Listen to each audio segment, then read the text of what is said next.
a delicious thing about it. It was really good. So thank you very much. I'm from the tropical marine institute. I'm a tropical ecologist specializing in biodiversity.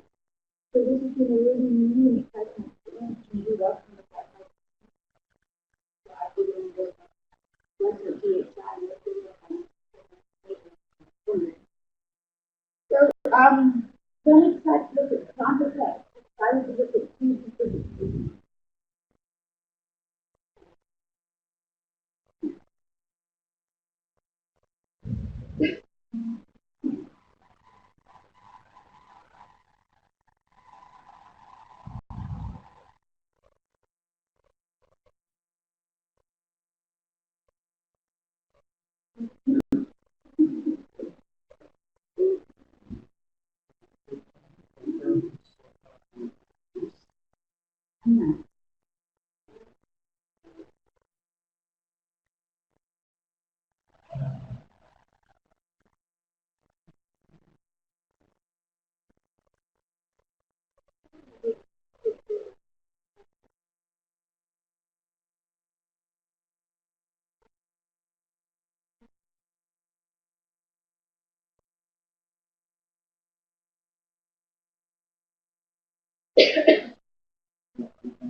This so we decided to look at two parts. Typically, mangrove forest and the reason why we look at these is actually very coastal areas and especially from and this shows you the distribution of wet marshes in mangrove forest. And you see mangrove forests mainly found in tropical areas, which is very blue, and I'm mainly working with mangrove forests. And salt marshes are found generally in temperate areas, and the extent overlap between the subsets. This is why we started off with the comparison between tropical vegetation edges and temperate vegetation edges. Now, mangroves is not much time. Very, I was thinking it was right in the edge between the terrestrial and oceanic areas. So you have oceanic areas here and terrestrial areas here. And these down here, there's a very dynamic environment. So these guys live in very dynamic environment. So they have really strong hydrodynamic wetland, things like waves and something. At the same time, they have big changes in communities. They also have a lot of new species coming from land uses, and specific temperature changes as well. These are very highly diversified environments. These organisms are actually stored down here, which is the ecosystem engineering. These ecosystem engineers actually alter, they usually are found in very stressed environments, and they usually alter their environment to allow them to adapt to these very stressed environments. They actually alter the physical effects of the environment so they can establish and expand through things like sedimentation. And what we were really interested in was actually the sedimentation process.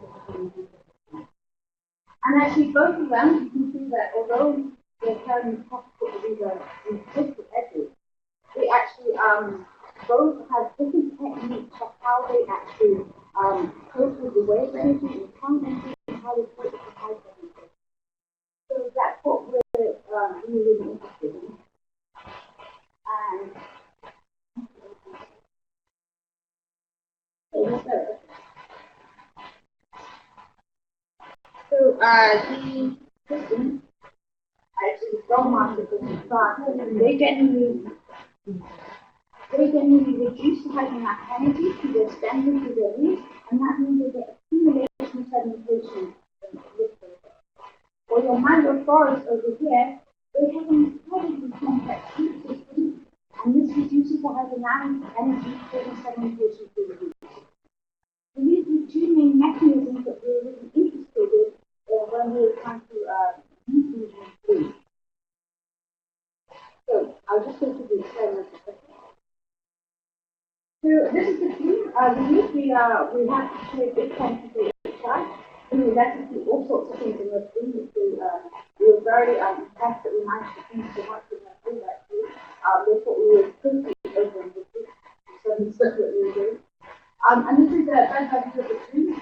Over here we have the oceanic team. So here we have the waves and currents coming from this direction.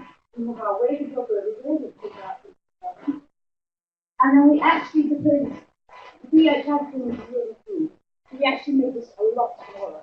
So we constructed the 20 panels here, and then we had two destination patches, the mangroves and salt marshes, and then we had another country wall here, which separated these two destination patches.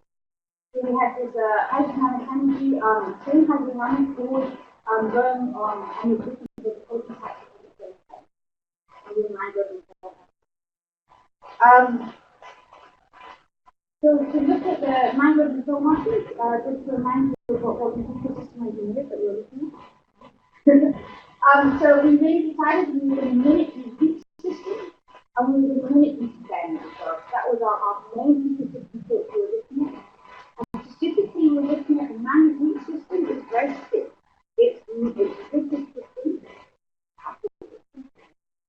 And it's a rigid system, so we're looking at this rigid mangrove roots that actually extend all the way through the water column.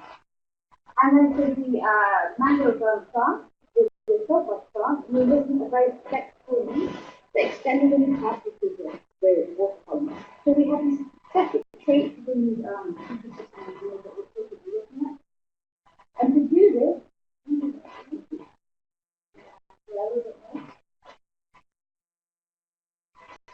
so you can see this is one. We looked at the density of 84 roots per meter squared, which is quite high density for mangrove roots. And what we did is a really very easy to make a hole that we put through the sediment. And with the salt marshes, we have about 440 stems per meter squared. Salt marshes, which is not a really high density, but quite a high density salt marshes. And actually, this is maybe our undoing because we're making the salt marsh stems really to go longer.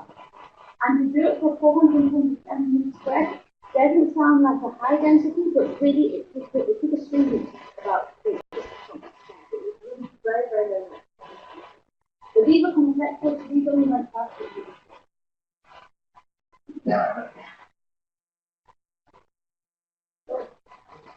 Okay, so the instrument. Oh no, so the instrument setup. No. Yeah.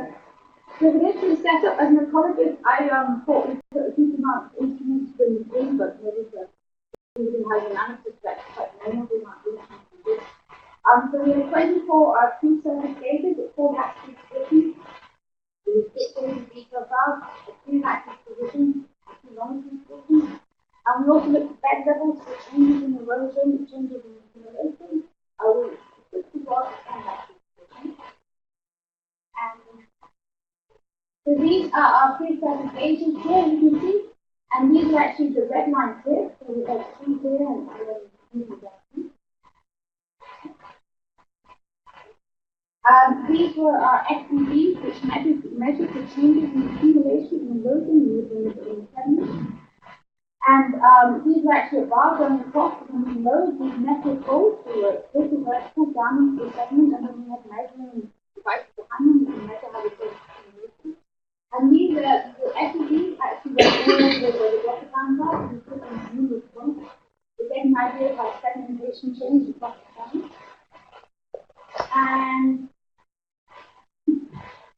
And these here are our ADVs. So we look at ADVs on the 2 points here, and we do both dashboard and also So I'm going to, when we tested the hydrodynamics, we looked at currents, waves system currents, and we also looked at height and low density in the ecosystem of the the data I'm going to show you today is very preliminary, so we're just showing you some of the processes that we can see and understand. We still have a lot of open questions about some of the rest of the data, and I'm only going to show you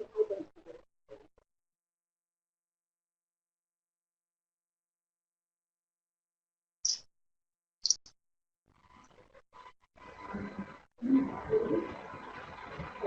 the first one, this is actually the salt marsh. And what you're seeing here is the entire of the sea. And this black dot here is actually the. So here's the camera, and here's the. And what we can see here in the salt marshes, this is just with current at the moment. You can see this erosion at the and this is actually very representative by all down in 2005 also found when we did this experiment as well. When we looked at sand with high density of salt marshes, and basically this red line here, we could turn it and split it into. You can see it here.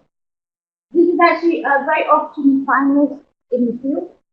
So you actually do tend to see this erosion in the patch, and this is an extra patch when you see the so this is we expect this happen to occur, which is occur with salt marshes, but onto these curves.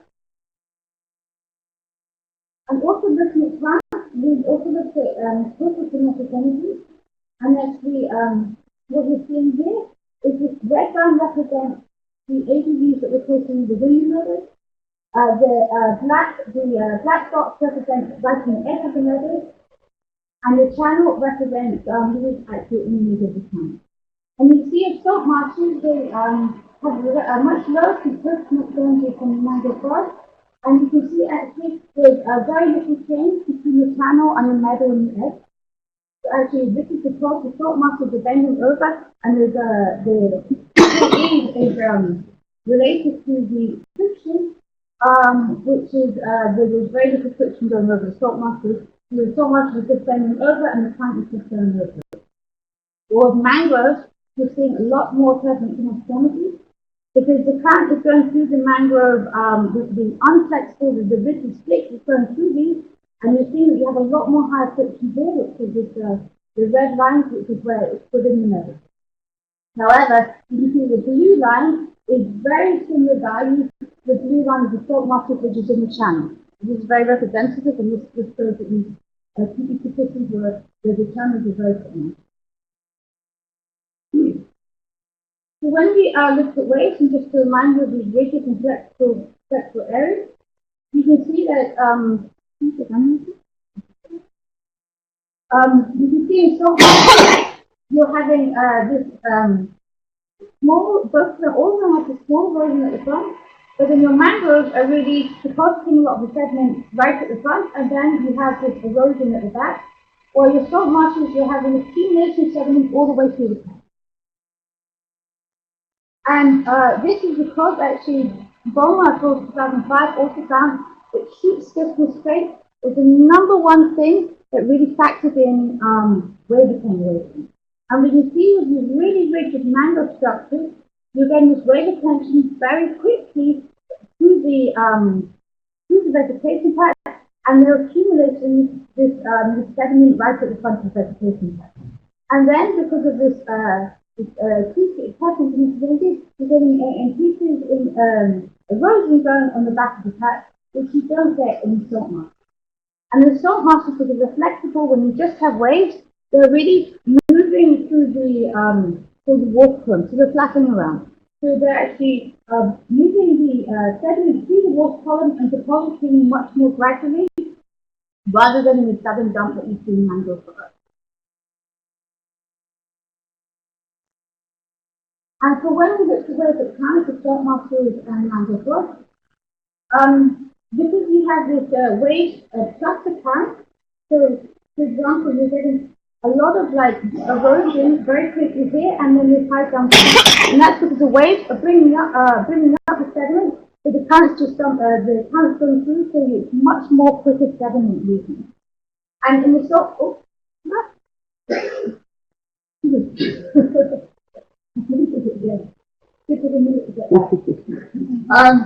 So for the mangrove forest, we actually do see this pattern within areas, especially which I've seen it in Fiji, and these are aerophotographs taken from the drone. And what you can see here is these little horseshoe shapes, these are mangrove trees that just on run. And you're seeing this erosion going through this. Usual erosion, which is what we're getting here, is erosion. There's accumulation of sediment, and then you get more erosion around it. This is something that we directly see in fields in mangrove forest when you have waves and currents flow instead. And I think, although as an opposed from ecological phenomenon, one of the major problems we're dealing with at the moment is that actually, due to climate change and changes in temperature, mangrove forests are actually moving into salt marshes. We're getting a lot of invasions of mangrove into salt marshes. And this is going on all over the world. And I think this is what a major problem, because at the moment, really, the ecosystem services are concentrating on is things like biogeochemistry. So things like the blue carbon accumulation, when you have a switch from a dominant salt marsh to a dominant mangrove system, and also things like biodiversity. But what they're not looking at is how the sediment rate changes, and what this means for changes within erosion and within sea level rise within these areas when you're getting these mangroves that are moving very much into the salt marsh areas. And actually, we're getting these areas are getting more predominantly mangroves, and we're seeing more mangroves moving up into bushland as well. I think now they have mangroves up here, because they haven't seen ever before. So it's totally new phenomenon. And I think it's interesting that our work can really be applied to this. What differences can you see between the two ecosystems? I'd just like to quickly thank all the people that were involved in the project. As I said, I'm an ecologist, and I have to thank all the hydrodynamic people in my project because they were really patient in explaining very basic hydrodynamic conditions to me, which is very nice. I'd also like to thank DHI very much. And I'd also like, if any questions about the project, I'd be happy to answer them. However, we do have all the hydrodynamic people from the project in the audience today. We have Michael, Maria, Martha, Javier, and Julio. If you have any in-depth hydrodynamic questions, then it'd be great if they could join in as well. Okay, thank you very much.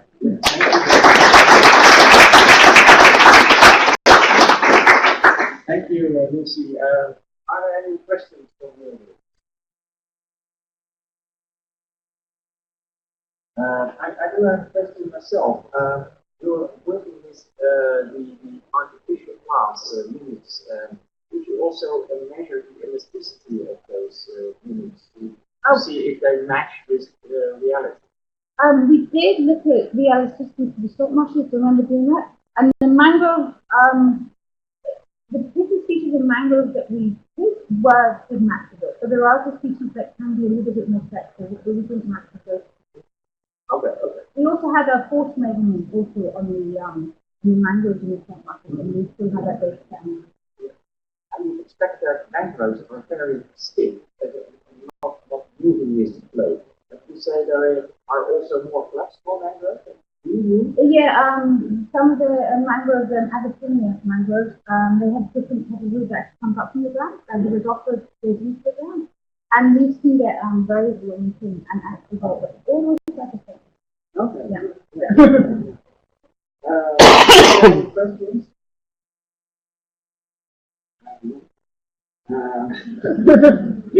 In your test setup, you're working with waves that partly go into the planet, and I assume that there is also a current generated in your test setup. If you actually measure that current, because the waves are breaking in the vegetation, and that will generate.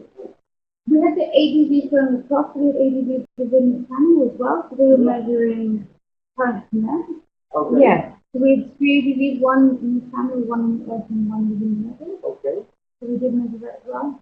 But the currents that are generated, they should go somewhere. And if you have a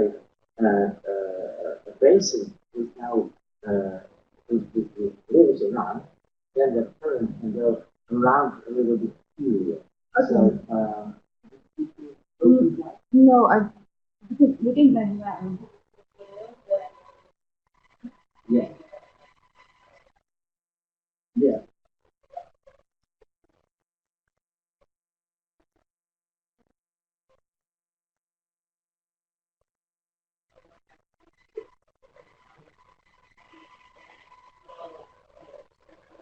Mm-hmm.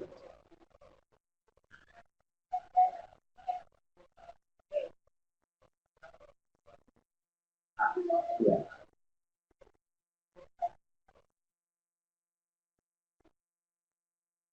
Yeah.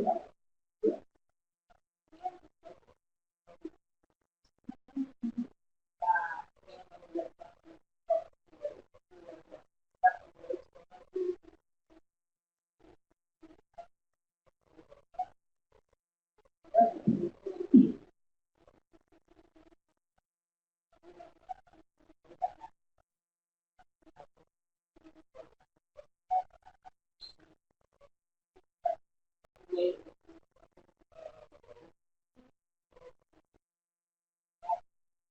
Whether, mhm. Okay, okay. The book has an actual circulation in the room, especially if you only have waves. For waves and currents, I feel that the current will push below that. Yeah, yeah,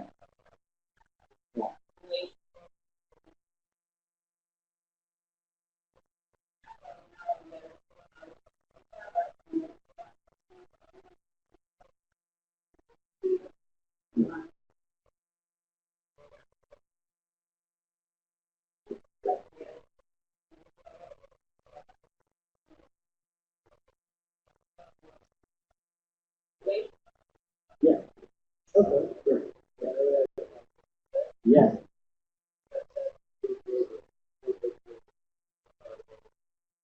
Yeah, it's a wave attenuation, some braking or some wave energy. So,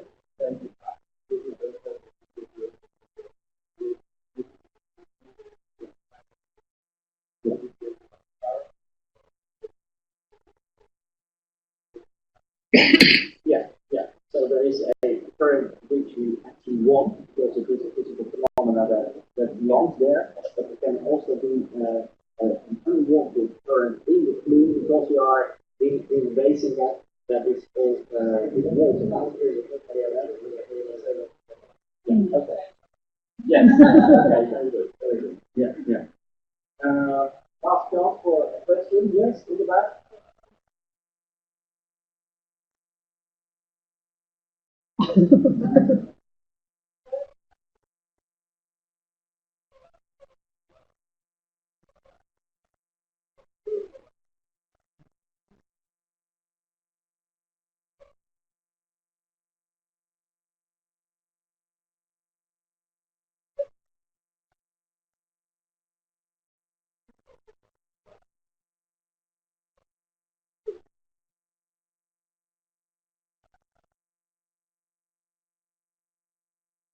Yeah, absolutely.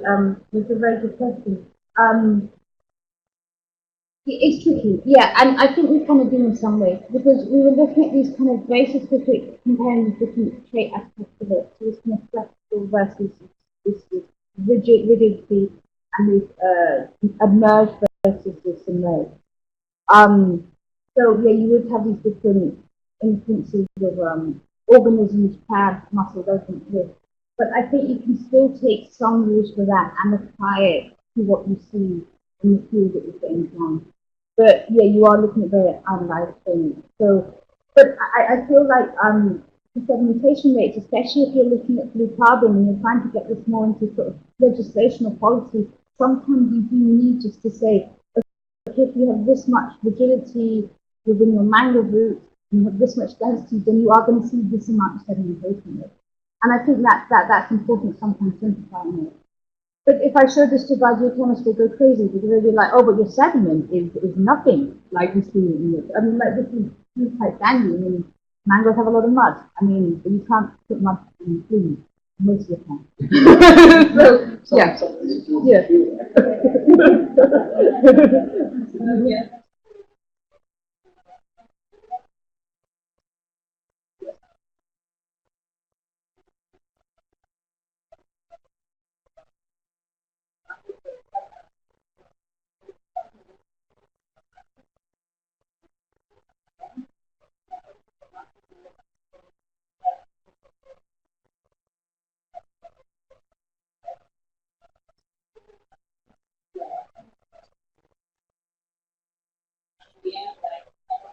That's